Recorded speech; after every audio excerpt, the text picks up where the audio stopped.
Padre Wander, para mim é uma alegria muito grande ter recebido o seu convite e estar aqui nessa Congresso Educa Católico. Um bom dia a todos, uma alegria de estar com todos aqui e com meu amigo Evandro Pontes também. Saiu daqui um professor, temos aqui outro. Eu, então, não tenho qualificações académicas nenhumas e, por isso, o meu desenvolvimento do tema vai ser um pouco mais segundo as mentalidades e os problemas, por exemplo, que o Tomás Juliano tão bem descreveu aqui. Eu até tenho pena que ele não tivesse aqui presente, porque, por acaso, uma parte da exposição que eu ia fazer tem a ver com essa história que ele deu e tem a ver com o Estado pedagogo. Mas, enquanto eu elaborava ontem a palestra, eu nunca consegui repetir uma palestra, porque eu sempre imagino o público para quem eu vou falar e tento ter uma conversa com o público. Apesar de muitas vezes não conhecer, tento ter uma conversa com o público. E o Tomás, ele disse aqui no final que nós temos uma história, o Brasil tem uma história magnífica.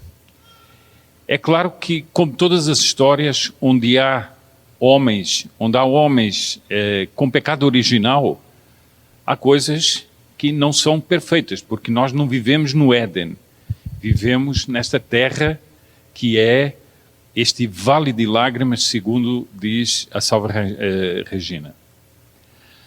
Mas há um ponto que me chama muita atenção e que eu queria pôr como início, é quando nós lemos a carta de Pero Vaz de Caminha. A carta é uma carta inspiradora, a meu ver. Mas eu não sei se já pensaram nisso.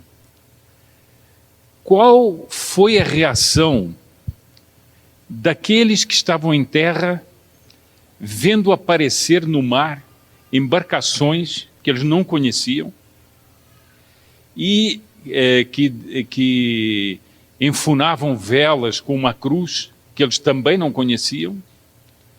E qual foi a reação daqueles que estavam nos navios e veem aquela população que eles também não conheciam? E nós temos assim o encontro de duas mentalidades completamente diversas, completamente desconhecidas uma para a outra, mas que naquele momento iam ter lampejos do que aconteceria no Brasil dali para diante.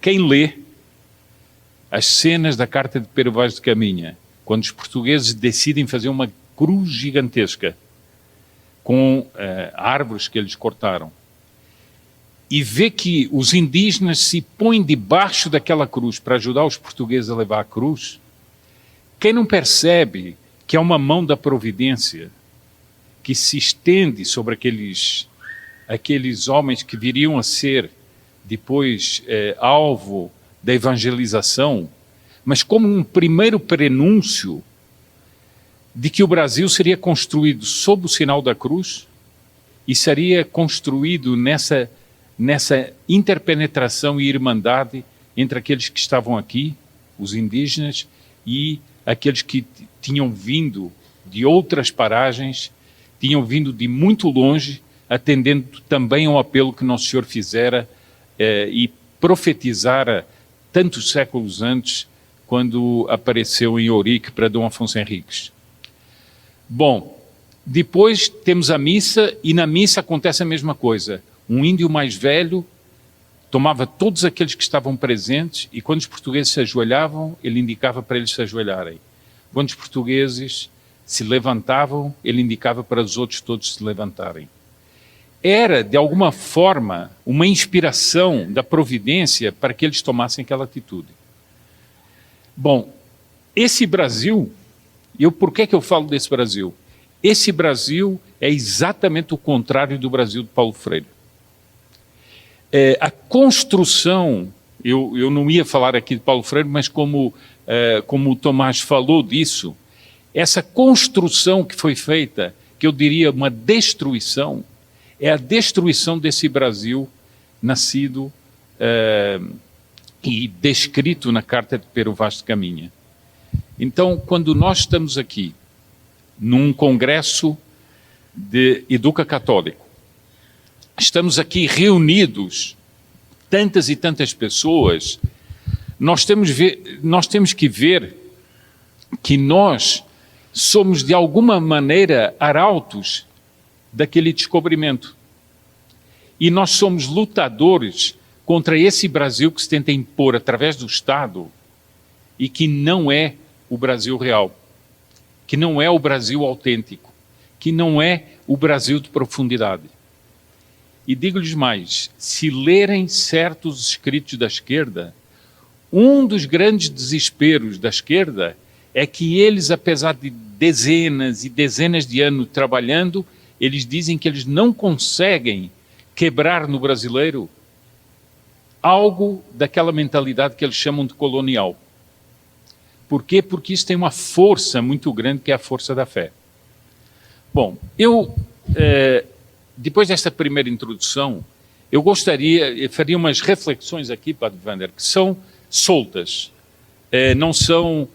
não é uma palestra totalmente estruturada no seguinte sentido, início, meio e fim, mas são reflexões soltas para que nós possamos compreender, primeiro, a nossa força, compreender a razão de ser das coisas e depois também o seguinte, ontem à noite, enquanto preparava a palestra, eu pensei muito no seguinte, nós não podemos fazer uma palestra, não posso fazer uma palestra como se eu estivesse na Lua, num contexto completamente fora da Terra. Nós estamos vivendo uma realidade, que não é só o Brasil, mas é o mundo. E essa realidade nos faz um apelo enquanto católicos, porque nós estamos aqui enquanto católicos. Então, isso não pode ser apenas uma teoria sobre a educação, não podem ser apenas, não estou dizendo que elas não são válidas, são importantíssimas, mas nós temos que nos impostar diante de todos esses acontecimentos enquanto católicos, enquanto, mesmo nesta crise da educação, nós temos que tomar essa posição enquanto católicos. Mas eu vou fazer uma reflexão sobre, que é o início da minha exposição. Nós vivemos em sociedade e sabemos que todos nós somos governados por alguém. Governados, seja no governo federal, seja no governo estadual, seja no governo municipal, seja numa universidade, há várias formas de governo. Há várias maneiras pelas quais nós somos governados ou até governamos, não é? Porque muitas vezes temos o comando de alguma situação e governamos. Mas eu faço aqui um teste que é o seguinte, se nós fôssemos perguntar a uma pessoa comum, quem é que o governa? Talvez a pessoa ficasse assim um pouco perdida. Né? Quem é que me governa? Quem é que nos governa? Quem é que governa o mundo, afinal de contas? Bom, nós poderíamos dizer muitas coisas, poderíamos dizer que são organizações, poderíamos dizer que são homens, poderíamos dizer que são muitas e muitas coisas. Mas como nós vimos pela própria exposição do professor Tomás Juliano, nós vamos ver que é um pouco diferente disso.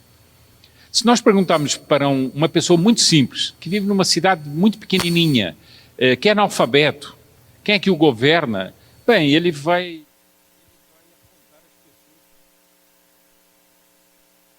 conhece, eu acho que esse aqui tem um prefeito, que ele também pode conhecer, enfim, ele vai dar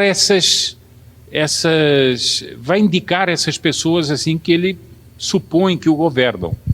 Mas ele vai ter na cabeça o seguinte, eu sei, mas eu nem sei bem quem são, que há pessoas muito mais importantes, há pessoas que governam o Brasil e eu nem sei muito bem. Talvez, para a felicidade dele, ele não saiba muito bem. Por exemplo, saber quem são os congressistas, talvez, às vezes, seja uma felicidade, né?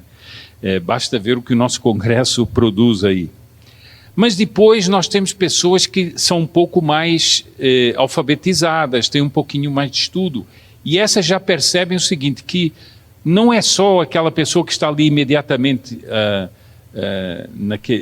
naquela cidade onde ela vive, mas ela percebe que há outros poderes que se estendem ao país, a ministros, a juízes, e ela tem uma visão um pouco mais ampla de quem, no fundo, exerce o governo. Mas quanto mais a pessoa vai subindo na sua cultura, ela vai percebendo o seguinte, não, espera aí, não são só essas pessoas que governam, essas que aparentemente governam. Há instituições, há profissões importantes, há uma série de influências sociais, há empresários, há isso, aquilo, há um médico famoso, há um advogado brilhante, todos esses fazem parte do governo de uma nação. Bom, mas à medida que as pessoas percebem que há mais campos no governo do mundo, elas percebem o seguinte, que é preciso ver que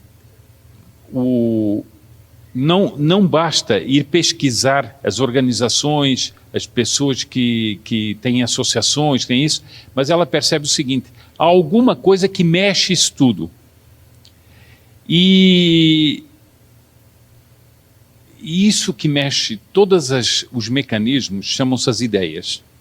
As ideias é que governam realmente o mundo. Elas governam o mundo ao contrário do que muita gente pensa, que são os interesses que governam o mundo.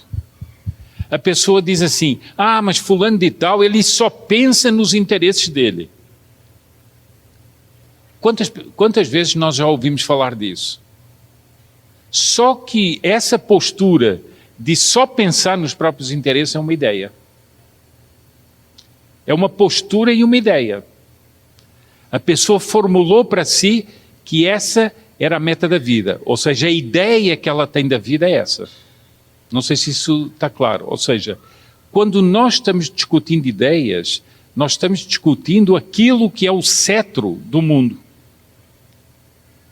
Nosso Senhor também, em certa medida, não foi só isso, mas veio dar ideias. Veio ensinar.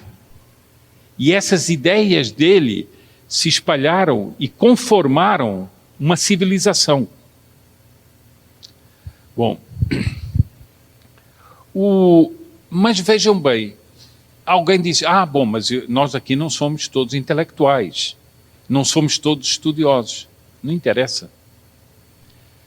Muitas vezes, um intelectual é desconhecido, mas as suas ideias circulam pela sociedade. Vejam que nós podemos ter um analfabeto repetindo uma ideia de São Tomás, porque os mecanismos da osmose cultural fazem com que aquelas ideias altíssimas de São Tomás vão passando até, por exemplo, a um simples pároco da aldeia que dá uma ideia de São Tomás, aquela pessoa analfabeta ouviu e aquilo faz parte do patrimônio cultural dela. Se lhe perguntarem quem é São Tomás, não sei. O que é a Suma Teológica? Não sei. Mas ela sabe que aquela ideia veio até ela. Quantas vezes já aconteceu comigo, por exemplo, pessoas simples que começam a repetir ideias revolucionárias, por exemplo, sobre o ambientalismo. Eu pergunto, de onde é que essa pessoa ouviu isso? É porque há máquinas de repetição. Nós temos a feira das ideias, que é a imprensa, né? Uma espécie de feira de frutos podres, que é a imprensa, ela também espalha ideias.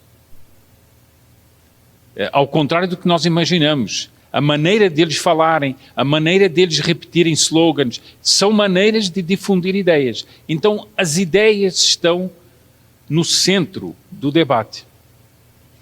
Quando nós vemos uma pessoa como o professor Tomás Juliano escrever um livro sobre desconstruir Paulo Freire, ele está causando uma espécie de rasgão na malha com que as ideias revolucionárias, por exemplo, de Paulo Freire, tomaram conta do Brasil.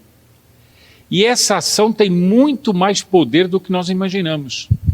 Porque qualquer um sabe disso, né? Se nós pegarmos uma malha, uma blusa de malha, pegarmos um fio e começarmos a puxar aquele fio, daqui a pouco temos um novelo, mas não temos mais a blusa, de malha já não temos mais.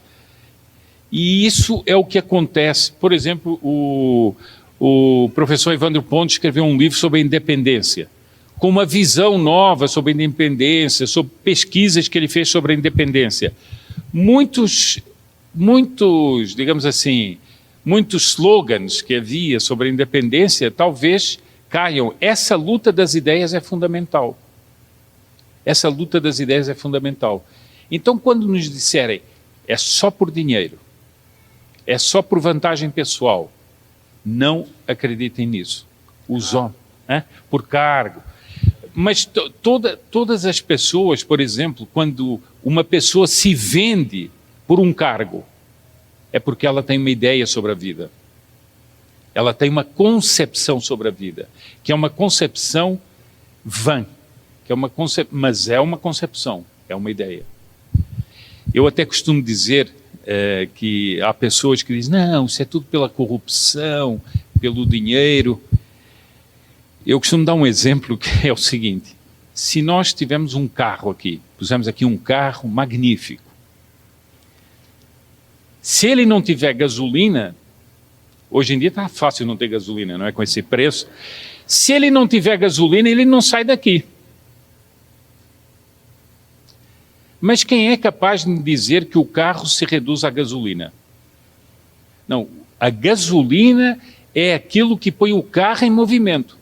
Mas se nós não tivermos o carro com todas as suas peças, tecnologias, etc., não adianta ter gasolina, porque não vai acontecer nada, a não ser uma explosão, né? Pode acontecer. Bom, mas, então muita gente diz, não, mas é o dinheiro e a corrupção. Não, o dinheiro e a corrupção podem ser a gasolina que faz esse carro andar, mas o carro são as ideias, é para onde nós vamos, é para quem vai para a direção, é como é que se dirige esse carro, etc. Então, esse seria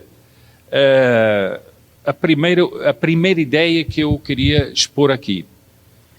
A outra ideia é uma ideia que tem a ver muito, eu não sabia que o professor Tomás Juliano ia tratar sobre esse assunto, mas é uma ideia que tem muito a ver com o que ele disse e que eu ousaria complementar um pouco o que ele disse, porque ele falou de uma tensão desde o início, por exemplo, entre o padre Manuel Bernardes e o Dom Sardinha. Então havia uma tensão se era o Estado que devia ser preferencialmente o condutor da educação ou se devia ser a educação completamente entregue, por exemplo, a uma ordem religiosa. Só que aqui há uma pequena falha nessa apresentação. Por quê? Porque essa tensão Estado e particular é uma coisa verdadeira, mas o Estado do tempo do padre Manuel Bernardes não era o Estado, por exemplo, do Getúlio. Por quê? Porque o Estado do tempo do padre Manuel Bernardes ainda era a configuração de um Estado católico, de um Estado que tinha a noção de que o seu mecanismo, que deve existir, ele é feito para servir a Igreja, auxiliar a Igreja a construir uma civilização. Portanto, há uma noção de construção da civilização. E essa civilização é uma civilização cristã.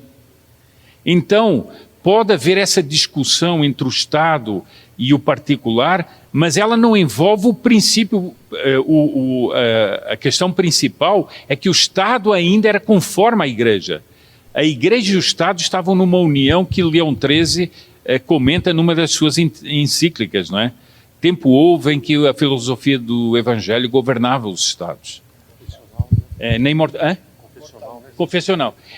Na Immortale Dei, como está lembrando muito bem aqui o professor Evandro Pontes. Bom, ora, quando o Estado pedagogo, e eu tomo aqui o Estado pedagogo porque é um marco, o Estado pedagogo de Getúlio, vai dizer o seguinte: é preciso haver um brasileiro ideal, ele já não parte dos ensinamentos da Igreja. É um Estado laico que tem uma concepção do brasileiro e da civilização, da sua mentalidade, do seu ensino, da sua cultura, que parte de que princípios? De uma concepção do Estado, que já é um Estado protofascista ou fascista, como quiserem chamar, mas que é um Estado socialista, no fundo socialista, e um Estado que se assenhoreia dos indivíduos, o que nunca aconteceu no passado, quando o Estado colaborava com a Igreja para fazer frutificar a civilização. Não sei se isso está claro, porque esse é um ponto muito delicado. Mas eles também queriam um brasileiro ideal, como disse o professor Tomás Juliano. Mas que brasileiro ideal? A partir de que princípios? A partir de princípios que o Estado elabora?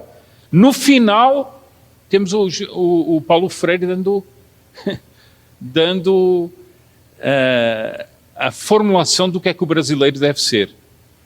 Agora faço aqui um parênteses, o padre dando as cartas. Agora vou fazer aqui um parênteses, está aqui o padre Wander. Mas vejam o seguinte, vejam a grande mentira que nós vivemos. Todos aqui, se eu perguntar, nós vivemos num Estado laico, né? Vivemos num Estado laico. O senhor Paulo Freire é um homem germinado dentro da teologia da libertação e que leva para dentro da educação toda a concepção teológica da teologia da libertação. Então, onde é que está o Estado laico? O que nós temos é a conformação de um Estado pseudo-laico por uma religião falsa que é a teologia da libertação. E isso é muito importante nós vermos, porque até nisso nós somos enganados.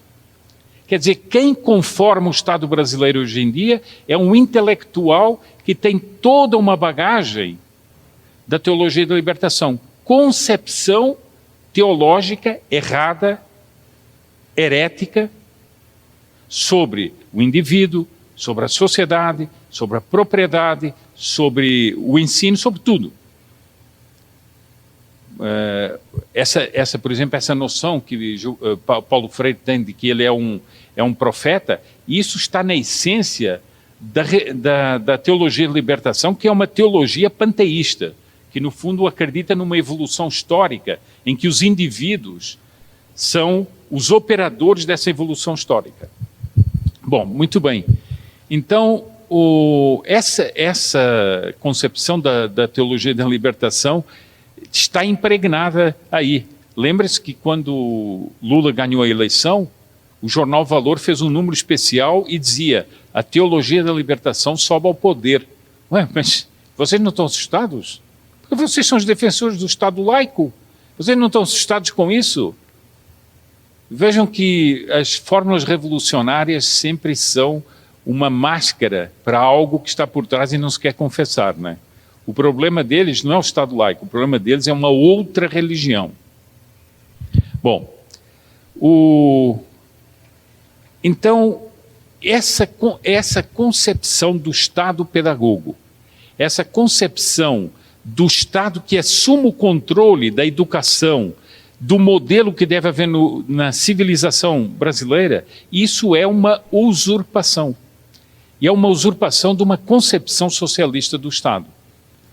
E muitas vezes, não estou criticando isso, mas muitas vezes nós nos reduzimos a ficar batalhando por migalhas, que é a única possibilidade que nós temos. Eu, por exemplo, ainda outro dia estava no Rio Grande do Sul, fiz umas palestras lá e encontrei umas pessoas que eu fiquei profundamente admirado com elas. Pessoas que já têm a sua vida feita, que já têm as suas carreiras, uma delas tinha acabado de construir uma casa essa pessoa abandonou tudo isso e foi fazer uma escola com outras pessoas para fazer uma escola católica.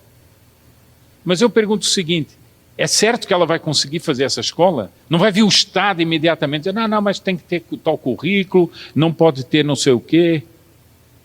E o pior de tudo, não vai ter um bispo que também vai dizer, não, mas não, essa escola não pode ser católica assim.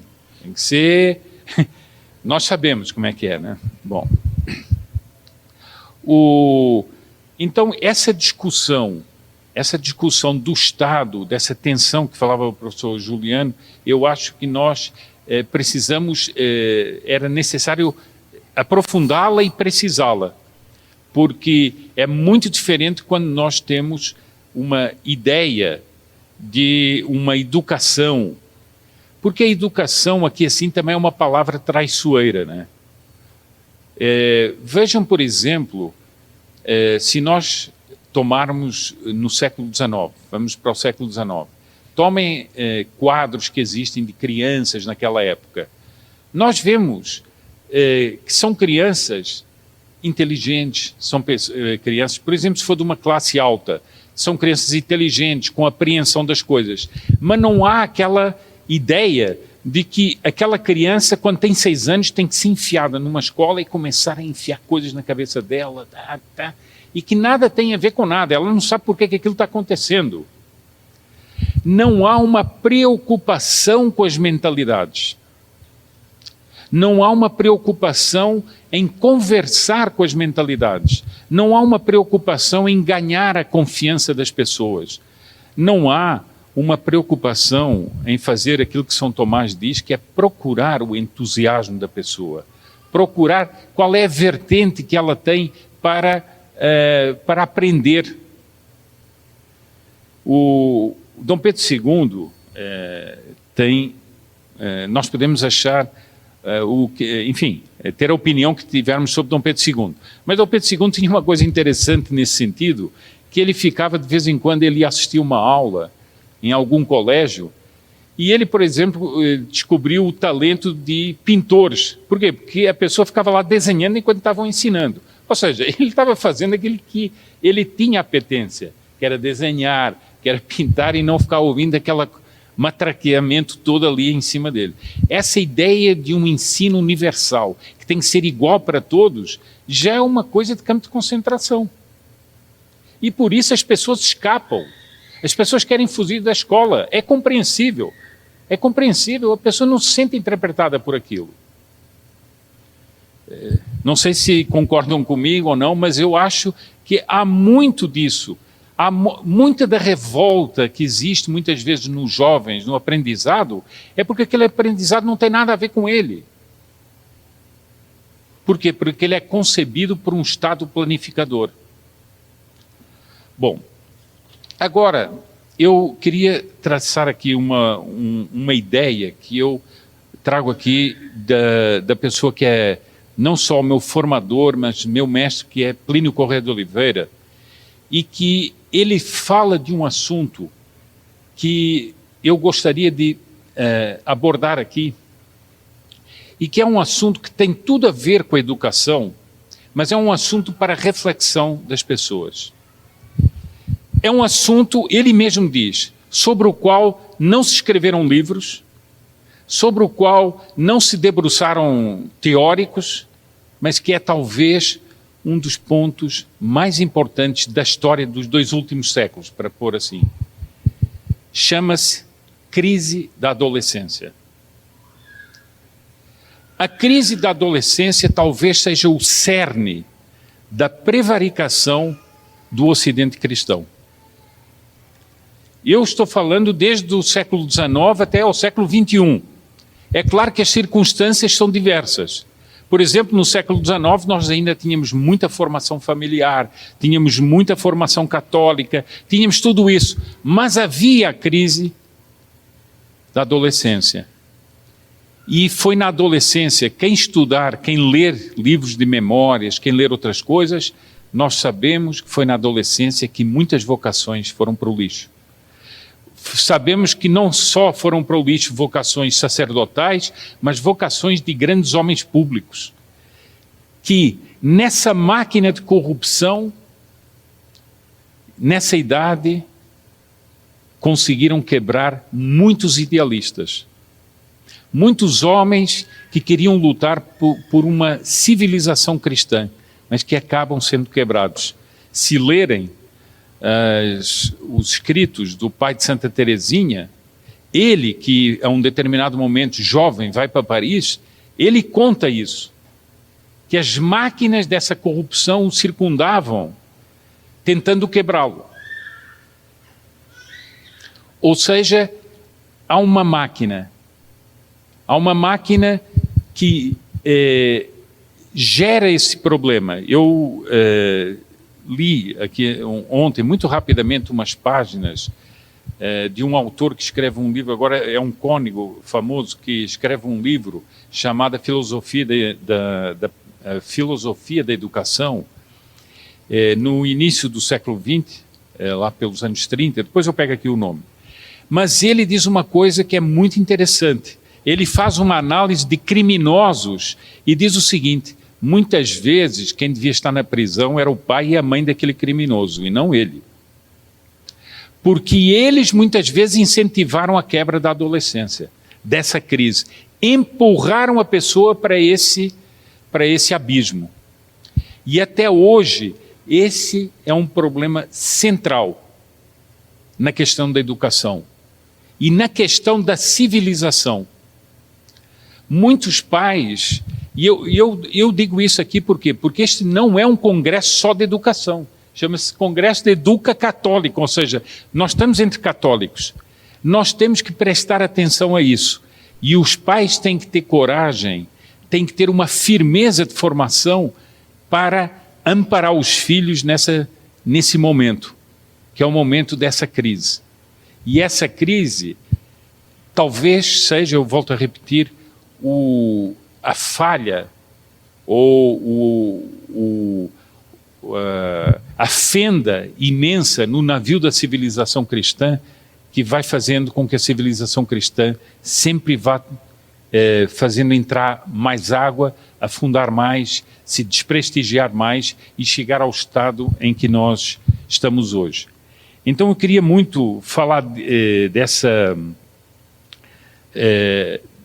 eu queria muito falar disso pelo seguinte, porque nós estamos aqui reunidos preocupados com isso, mas nós estamos pensando no quê? Nas gerações futuras. Os pregadores de ideologias boas ou más hoje em dia, eles vão ter muita influência, mas quem vai aceitar ou não aceitar essas pregações vão ser as gerações que estão e que vão construir o futuro. Vão construir o futuro daqui a 30, 40 anos.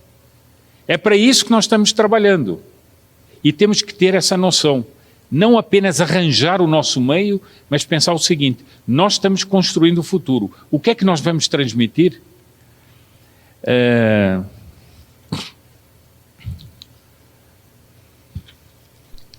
Bom,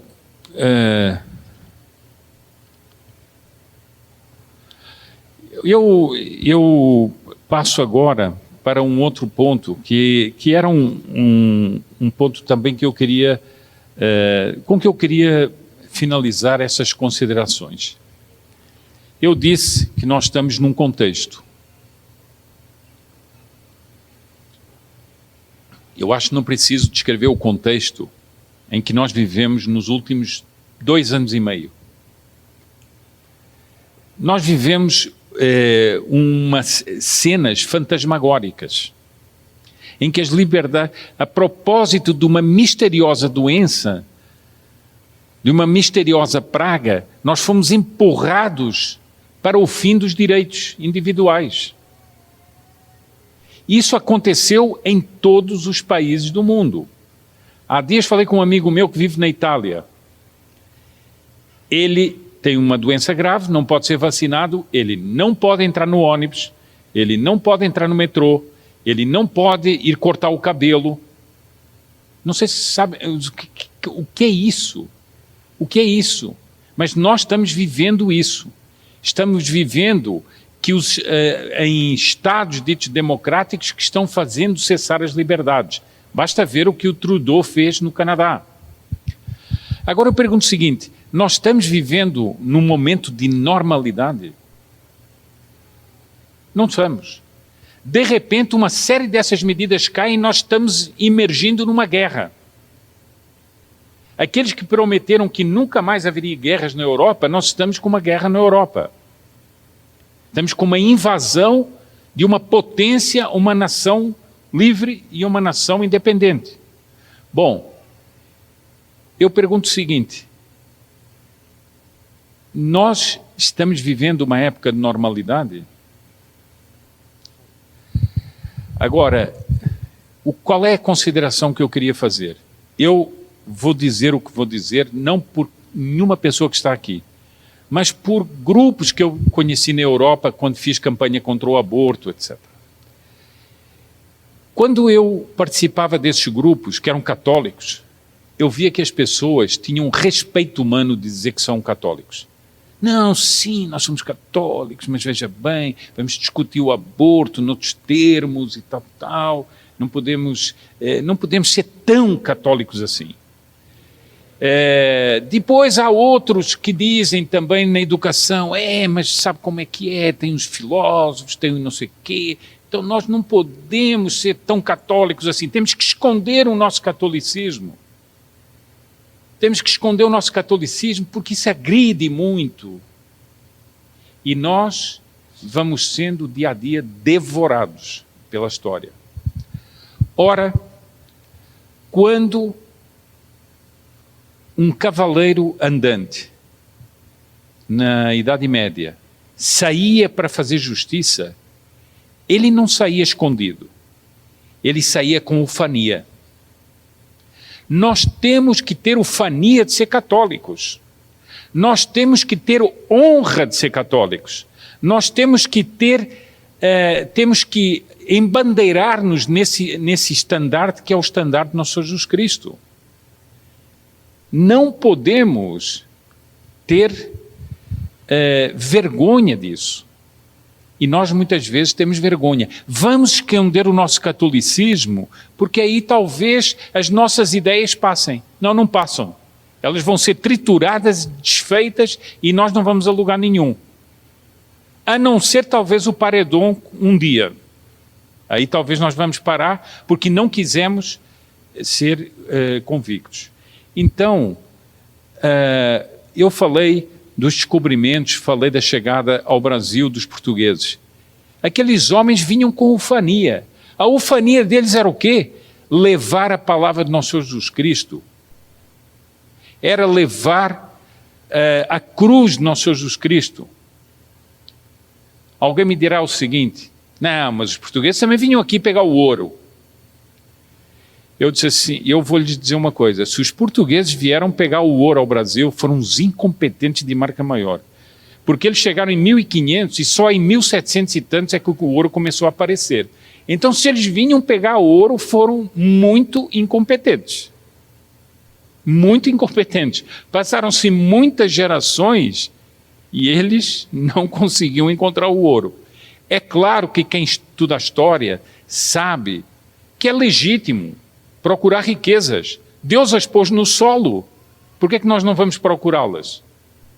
Mas a apetência daquela gente, está escrito na carta de Pero Vaz de Caminha, diz aqui são terras férteis, aqui se pode plantar muita coisa, mas o mais importante é converter estes homens à fé católica.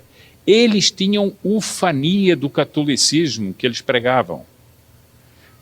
Mas nós conseguimos chegar a um estado que nós temos vergonha do nosso catolicismo. Achamos que é preciso escondê-lo. Achamos que não adianta argumentar em nome dele. E por isso somos derrotados.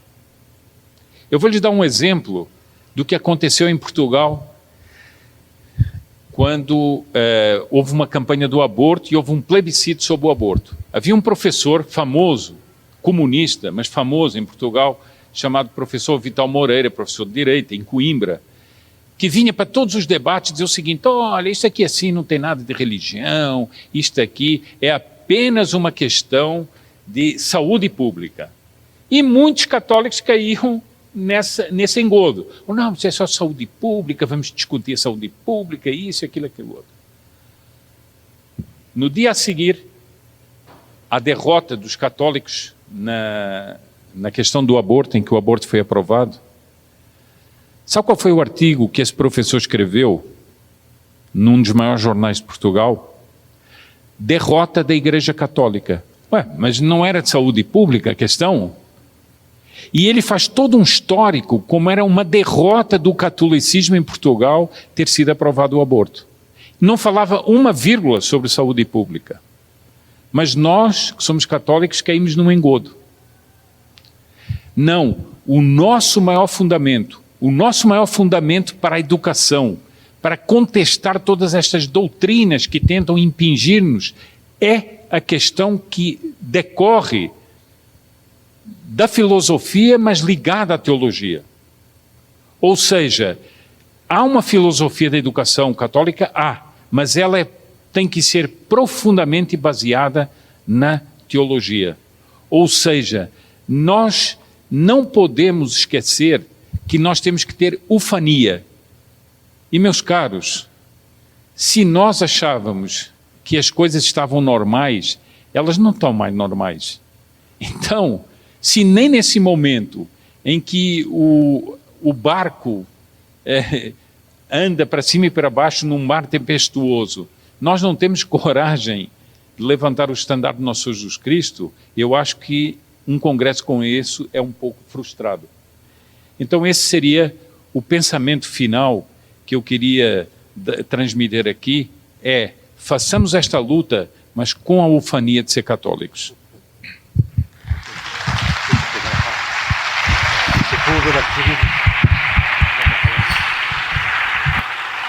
Seu Sepúlveda, antes de... Vamos ter perguntas? Alguma pergunta, mas me permita, o senhor me permita que...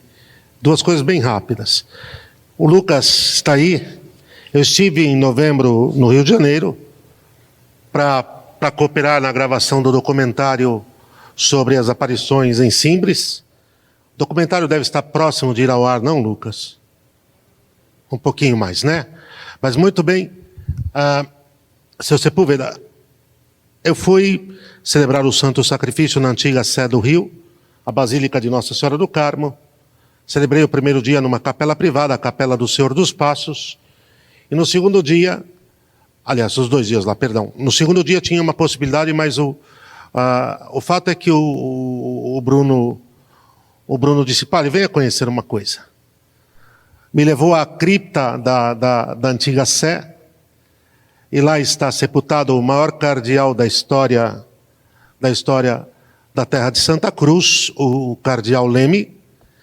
E eu muito compenetrado com o espírito ali de oração, contrito, porque contemplar o jazigo de um grande eclesiástico, também pensando nos novíssimos. Aí o Bruno me disse: Padre, agora olha isso aqui. E o seu Sepúlveda sabe parte dos restos mortais de Pedro Álvares Cabral. O senhor me permita, eu fiquei comovido na hora. E agradeci muito a Deus por estar ali. E uma parte viva da nossa história, e nós somos privilegiadíssimos. A terra de Santa Cruz, que desculpem-me a maldita narrativa fictícia construída de esquerda, demoliu no último século praticamente. Com a cooperação, já sabemos, dos que prepararam isto. E uma última coisa, enfim, seu Sepúlveda, o senhor falava da ufania de sermos católicos. Eu estava preparando, eu tenho 20 anos de ministério sacerdotal, estava sendo preparado para ser o capelão de um colégio que nós tínhamos, seu Sepúlveda. E a Diocese de Santo Amaro tinha, à época, e a de maiorem Dei Gloriam, o colégio fechou. Para a maior glória de Deus, o colégio fechou. Vocês vão entender por que para a maior glória de Deus. Eu comecei os trabalhos e um dia o diretor financeiro do colégio me para na escadaria: Evandro, me para na escadaria e me fala assim: padre, olha, é importante o senhor não se esqueça que o colégio não pode parecer católico. Ponto.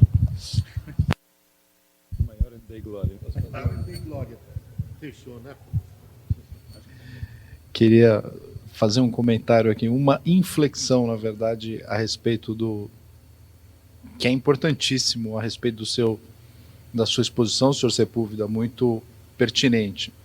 E contar um testemunho aqui da sua afilhada Fernandinha, minha filha, afilhada do padre Wander,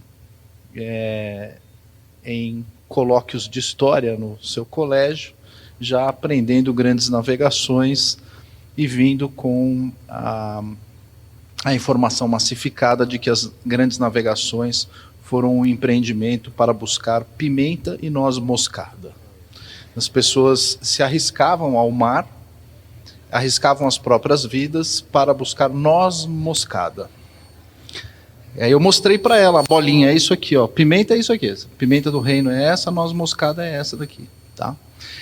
E aí eu procurei levar a minha filha à reflexão, né? Eu falei: filha, você acha que alguém vai se arriscar por causa disso? Pai, não faz sentido, mas o professor disse que, enfim, todo mundo tem comentado isso, né, de que o homem se lançou ao mar por causa disso. Eu falei: será que esse professor tem algum dado histórico a respeito disso? Ele tem fonte? Da onde ele tirou isso? Ele deve ter tirado do bolso, para não dizer outra coisa. De onde ele tirou essa informação? Ele tem algum dado histórico, algum documento da época? Eu quero o documento da época. Eu quero o documento do século XV, do século XVI, em que existe todo um comprometimento dizendo: nós lançaremos ao mar, nós aqui, para a busca deste bem tão precioso chamado noz moscada, etc, etc, etc. Não tem, óbvio, não vai achar. E aí uma outra coisa que eu levei à reflexão, eu falei assim: mas filha, faz sentido isso? Os portugueses já sabiam que existiam essas ilhas, essas terras novas? Não sabia. Então, se ele não sabia que existia, como é que ele saiu para buscar uma coisa que ele sequer sabe se a terra existe, quanto mais o que lá tem? Não faz o menor sentido esse discurso. Questione seu professor, faz favor. E você vai levar documentos da época para ele. As grandes navegações não passam nada mais, nada menos do que uma extensão das cruzadas. As cruzadas são movimentos para levar, dentre outras coisas, para levar a fé cristã e garantir o iter peregrinorum, dentre outras coisas. Tá? Como é que eu sei isso aí? Porque está nos documentos da igreja. Está escrito: o Concílio de Clermont-Ferrand, em 1095, na França, o Papa Urbano II, diz o seguinte: irmãos, lhes é necessário suportar muita dor em nome de Cristo, nominalmente, misérias, pobreza, nudez, perseguições, necessidades, enfermidades, fome, sede e outras, que todo modo o Senhor pregou aos seus discípulos. É preciso que vocês passem por muitas provações em meu nome, fecha aspas, Atos 9,16. E eu lhes mostrarei quanto deve padecer pelo meu nome. Como é que ele convenceu o pessoal a fazer isso? Assim, ele convenceu dizendo: você vai morrer. Não tem nada a ver com noz moscada. Você vai morrer pelo nome de Cristo. Porque se você não morrer pelo nome de Cristo, quem vier depois, enfim, o resto do concílio ele detalha o que é que acontece. Mas o documento em que eu consegui convencer a minha filha, sabe qual é, seu Sepúlveda? As pessoas gostam de elogiar os Lusíadas, mas nunca passam da primeira estrofe. Se tiver um pouquinho de paciência, não precisa muito, é um pouquinho de paciência, logo no primeiro canto, na sexta estrofe, está escrito o seguinte nos Lusíadas: é a motivação pela qual Vasco da Gama se lançou ao mar, a mesma motivação de Pedro Álvares Cabral, a mesma motivação de Bartolomeu Dias. Está aqui, ó. E vós, ó bem-nascida segurança da lusitana antiga liberdade, e não menos certíssima esperança do aumento da pequena cristandade. Vós, ó novo temor da maura lança, maravilha fatal de nossa idade, dada ao mundo por Deus, que todo mande para do mundo a Deus dar parte grande. 7º, vós, tenro e novo ramo florescente de uma árvore de Cristo mais amada, que nenhuma nascida no ocidente, cesárea ou cristianíssima chamada, vede-o no nosso escudo presente. Vós amostra a vitória já passada, na qual vos deu armas e deixou as que ele para a cruz, as que ele para si na cruz tomou. Está aí o motivo de por que o Brasil foi descoberto. Eu tenho documento. O senhor professor tem documento de noz moscada? Não tem. Eu tenho o Concílio de Clermont-Ferrand e tenho os Lusíadas. O senhor tem mais alguma outra coisa para dar sequência ao debate? Então, eu acho que é nesse sentido. Nós temos uma quantidade tão grande, tão robusta, tão rica de documentos, que nós não acessamos, às vezes por desconhecimento, às vezes porque não cai a ficha, às vezes é por preguiça mesmo, né? Então, o material católico à nossa disposição é infinitamente maior do que o de Paulo Freire. É muita coisa. Eles ganham no volume do som. É aquele vizinho que toca funk, né? O funk é mais importante porque o volume está muito alto. O Paulo Freire é o vizinho que toca funk. Eles aumentam o volume do aparelho de som, a gente tem a impressão de que aquilo é importante demais, né? Mas, na verdade, a gente tem aqui, ó, a informação confirmando o que o seu Sepúlveda disse, ó, na qual vos deu por armas e deixou as que ele para si na cruz tomou. Eu me dou, assim, por... uma das coisas que eu tenho gratidão ao que eu aprendi na escola foi ter estudado os Lusíadas todos, quando tinha 15 anos. Porque, além do mais, nós aprendemos a falar português sem necessidade de ficar sabendo só gramática, mas lendo os Lusíadas, estudando os Lusíadas, estudando a verdadeira magnificência do português de Luís Camões, a pessoa sai do outro lado sabendo português. Eu queria só, já que nós estamos num congresso Educa Católica, eu queria, na linha do professor Evandro Pontes, queria dar uma informação que pode ser muito útil a todos aqui que se dedicam à educação. Existe uma coleção de livros em Portugal de uma autora chamada Hélène Sansot, que é a mais magnífica coleção de livros sobre toda a época dos descobrimentos, porque ela é uma pessoa muito fundamentada, com muitos documentos originais, ou seja, não é o chute de Paulo Freire, mas, além disso, ela sabe transmitir a beleza da história, que é outra coisa que muitas vezes falta. Então, aqueles que se interessam por esse período que é tão importante, da Índia, dos grandes heróis como Afonso de Albuquerque, que praticamente ninguém fala, um homem que tinha uma visão de estadista, que queria romper o poder muçulmano no seu coração, Vasco da Gama, o Infante Dom Henrique, o Rei Dom Manuel, enfim, todos esses livros existem, é uma coleção muito interessante. E eu, como durante a minha palestra citei um livro, Filosofia da Educação, eu quero dar aqui o nome do autor, é Cônego António Alves de Siqueira, e foi escrito em 1942. E aqueles que se dedicam a este estudo para tentar reformular e montar a estrutura da educação, vale muito a pena a leitura desse livro do Cônego António Alves de Siqueira.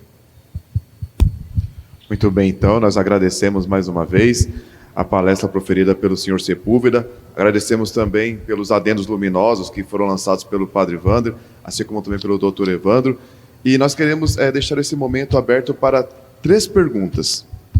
Bom dia, meu nome é Marcelo Bezerra Duarte, e dentro desse contexto colocado toda essa manhã, Uma pergunta provocativa, já que foi dito muito pelo Thomas, de provocações. Ele nos traz um cenário a respeito de Paulo Freire muito vinculado à política. Aquilo que se fala, aquilo que diz respeito ao PT, enfim. E a gente tem hoje um cenário, nos últimos 4 anos aí, de muitas incertezas dentro do Ministério da Educação.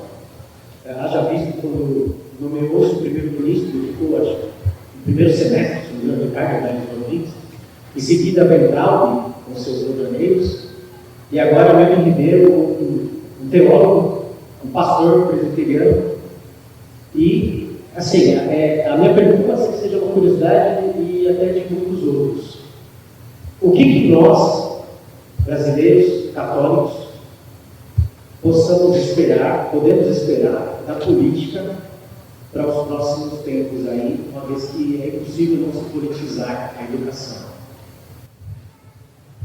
Bom, se me permita, assim, já que é uma provocação, eu vou lançar aqui 2 provocações. Por que é que nós católicos que temos que dizer assim, o que é que nós podemos esperar? Por que é que nós não começamos a dar as cartas? Por que é que nós temos que ser passivos diante da política? Por que é que nós não formamos uma corrente de opinião no país que dê as cartas? No início do século XX, houve muitas nações que já tinham governos liberais em que os católicos criaram associações e correntes que pautavam a política. Na Bélgica, na França, em muitos outros países. Então, eu acho que a primeira coisa é não ter essa postura de eu sou um espectador da política. A outra coisa é o seguinte, pronto, não posso falar aqui em nome do Tomás Juliano, mas vou dizer qual é a minha opinião sobre a questão do Ministério da Educação e da política. Não vou agora discorrer sobre o Ministério da Educação, mas vou falar sobre a política. O problema é que nós temos que entender que o reflexo político do comunismo é apenas um reflexo. O comunismo não é uma organização política. Ela tem também uma organização política. O comunismo é uma seita. É uma seita filosófica, é uma seita materialista, é uma seita que visa o imperialismo não apenas das nações, mas o imperialismo da conquista das almas. É verdade que eles se utilizam do Ministério da Educação, utilizam-se da política para fazer o quê? O trabalho sectário deles. Mas eles têm que ser refutados na doutrina sectária que os move. Porque eles tomam a atuação deles, se é no Ministério da Educação, se é no Ministério da Economia, como uma missão dentro de uma seita ideológica, de uma seita filosófica, de uma seita que, se nós estudarmos bem o que é o comunismo em todas as suas formas, ele é a heresia mais frontalmente anticatólica da história. Portanto, nós estamos diante de hereges, estamos diante de uma heresia. E essa heresia vai para a política também, mas o comunismo não se restringe à política. Então, se nós entendermos isso, por isso é que eu dizia, nós temos que ser ufanos do nosso catolicismo. E, por exemplo, mostrar todo este trabalho que é feito, por exemplo, no Ministério da Educação, como algo que visa a destruição, sobretudo, dos fundamentos cristãos do país. Não só os estruturais do país, mas dentro das almas das pessoas. Vou dar um exemplo. O senhor Paulo Freire, uma das coisas que diz é: o sexo se aprende na escola. Ora, isso é frontalmente contrário à doutrina católica, aos documentos pontifícios. Portanto, o Estado assumindo a educação sexual das crianças, ele age como uma seita religiosa, que está usurpando o poder paterno e está conformando as crianças a uma moral que é anticatólica. Mas há muitas pessoas católicas que não têm coragem de chegar até aí. Vão dizer alguns argumentos, mas não querem chegar até aí. Este é um Estado profundamente anticatólico. É um Estado que está conformado por uma seita. E nós deveríamos ter a coragem, já que estamos falando de educação, de mostrar como todo este esquema da educação é um esquema essencialmente anticatólico, anticristão. Bom, eu estou aqui ao lado de uma pessoa que é mestre no direito, não é mestre, não é de mestrado, não. Ele é uma pessoa que é mestre no direito. Mas eu vou dar a minha pobre opinião aqui. Um dos sonhos revolucionários sempre foi ter uma igreja submetida ao Estado. Sempre. Nós tivemos na Revolução Francesa, que o senhor mencionou, nós tínhamos a tentativa de uma igreja constitucional, chamada Igreja Constitucional. Depois nós temos na China, por exemplo, uma igreja chamada Igreja Patriótica, que é uma igreja pseudo-católica comandada pelo Estado. E sempre foi o sonho do Estado, desse Estado superaparelhado, dito laico, controlar a igreja e ter a igreja a seu serviço. Infelizmente, nós vimos isso. Posso lhe dar o que eu vi em Portugal, em que íamos às igrejas e o que nos era dito era o seguinte: nós cumprimos as normas da Direção-Geral de Saúde. O que é isso? A Direção-Geral de Saúde manda na igreja? Manda em como são distribuídos os sacramentos? Manda na organização do culto? Mas os sacerdotes diziam isso. Ora, nesse momento, eles abdicaram do direito divino que eles têm. E abdicaram em nome de uma pandemia que nem estava, cujas medidas não estavam nem justificadas, como se gosta de dizer hoje em dia, cientificamente. E eles abdicaram do seu poder e abdicaram da sua liberdade em nome disso. Eu acho isso muito grave, acho que isso aconteceu no Brasil também. Aconteceu, não aconteceu maciçamente, mas aconteceu em larga medida, e nós temos esse absurdo que eu vi tantas vezes em Portugal, de supermercados cheios e de igrejas em que uma pessoa tem que sentar num lugar e a outra é 10 metros de distância. Por quê? Porque a Direção-Geral de Saúde disse. Mas isso aconteceu.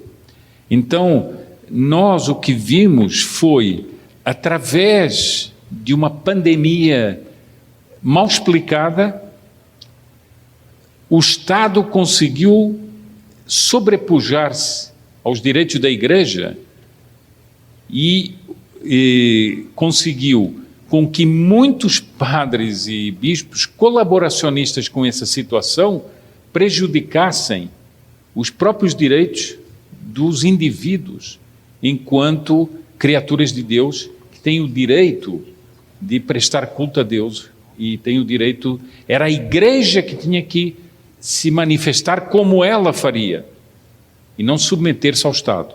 E nós vimos a igreja submeter-se ao Estado. Não sei se o...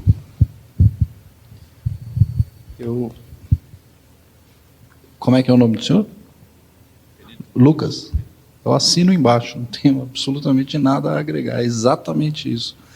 Exatamente isso. A Revolução Iluminista propõe o ataque mais violento à Igreja Católica jamais visto na história, o que faz com que o próprio problema do comunismo seja uma caricatura do que foi feito na Revolução Francesa. Ele é uma caricatura porque ele é tão exagerado, ele é tão tosco, que ele é imediatamente discernível. Você consegue discernir imediatamente uma estupidez socialista. Mas uma estupidez liberal não é imediatamente discernível. Ela precisa de muito treino em retórica, precisa de muito treino em dialética para você perceber. Então, a insidiosidade do iluminismo e do liberalismo é infinitamente mais destrutiva do que o comunismo. Não estou aqui passando pano para o comunismo, mas o comunismo é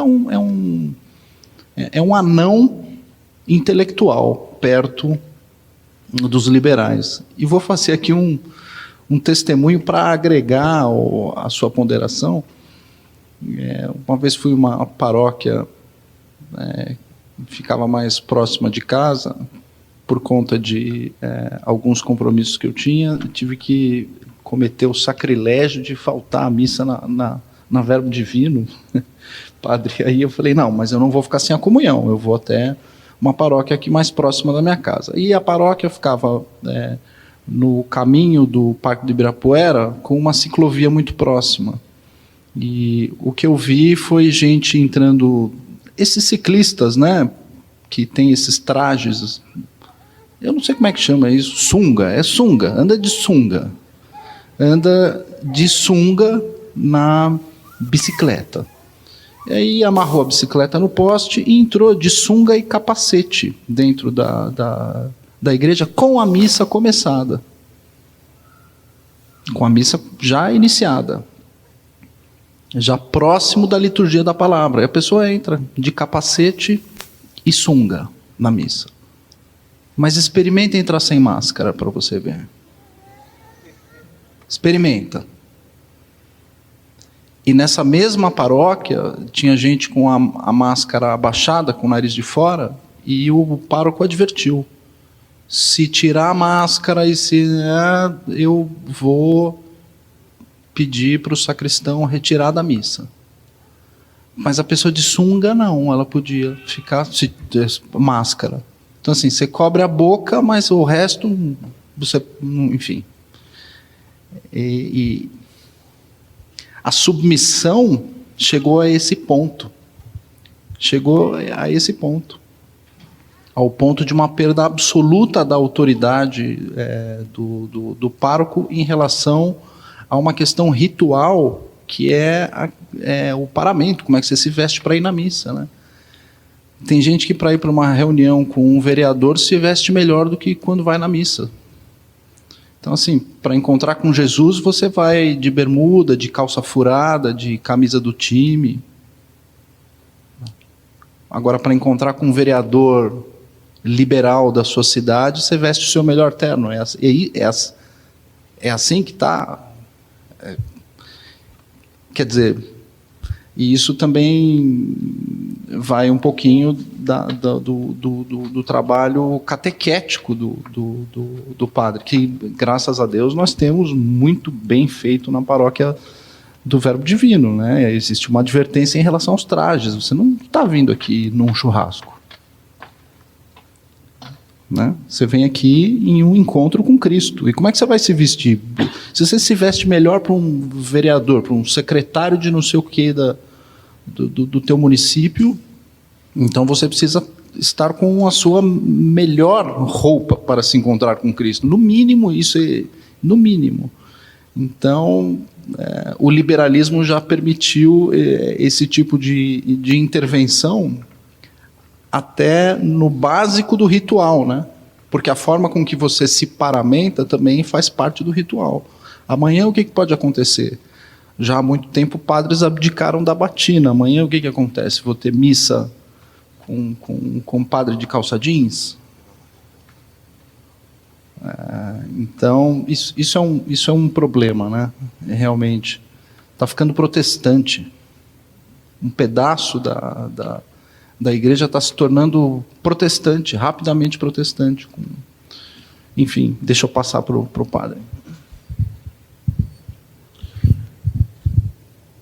Ao nosso amigo, ao tenente Lucas, bem pontuado, viu, seu Sepúlveda?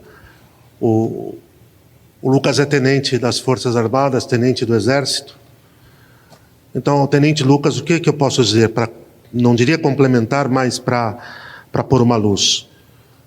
Quando a lei natural e quando a lei revelada, sob pretexto de laicidade do Estado, ela é pisoteada, tenente.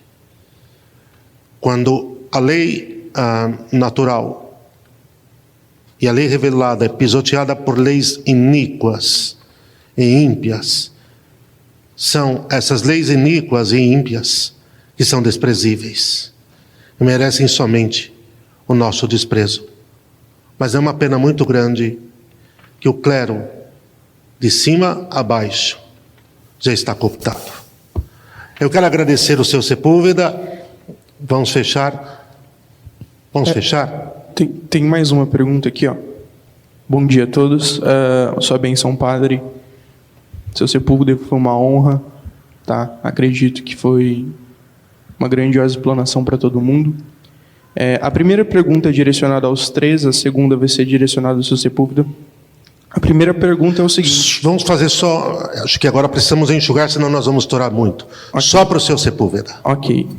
Seu Sepúlveda, nós temos, como católicos, a virtude do patriotismo para ser desenvolvida durante a vida, só que, ao mesmo tempo, aqui no Brasil e em todo o mundo, nós temos muitos estados que vai na contramão do catolicismo, né? Como foi dito pelo senhor. Como é que a gente pode conciliar o desenvolvimento dessa virtude e ser patriótico com um Estado que vai na contramão? É uma questão muito embaraçosa para mim. Olha, eu não sei qual é o seu pensamento sobre isso, mas nós, é uma observação que eu lhe faço, nós estamos diante de um processo revolucionário que quer, se nós analisarmos tudo o que aconteceu, das decisões, por exemplo, da justiça, ao longo desta pandemia, elas foram feitas para causar uma secessão branca no Brasil. Não uma secessão declarada, mas uma secessão branca, em que houve um caos legal, em que se deu poderes a pessoas que não tinham poderes para tomar decisões. Ora, se a nossa virtude do patriotismo, ela é uma virtude mesmo católica, ela tem que ser analisada segundo os desígnios que Deus tem para a nação. E o desígnio que Deus tem para esta nação é que ela seja una e não se divida.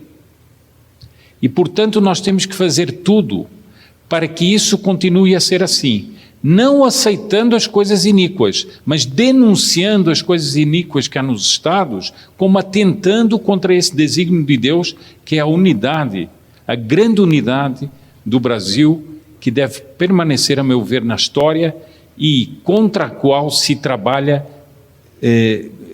ferozmente em diversas maneiras. Eu vejo que, se conseguisse partir o Brasil, seria a felicidade das correntes revolucionárias. Então é assim que eu vejo que nós devíamos exercer esse dever, denunciar aqueles que lutam contra a unidade do Brasil e que atuam contra a unidade do Brasil, defendendo a unidade do Brasil como um bem patriótico.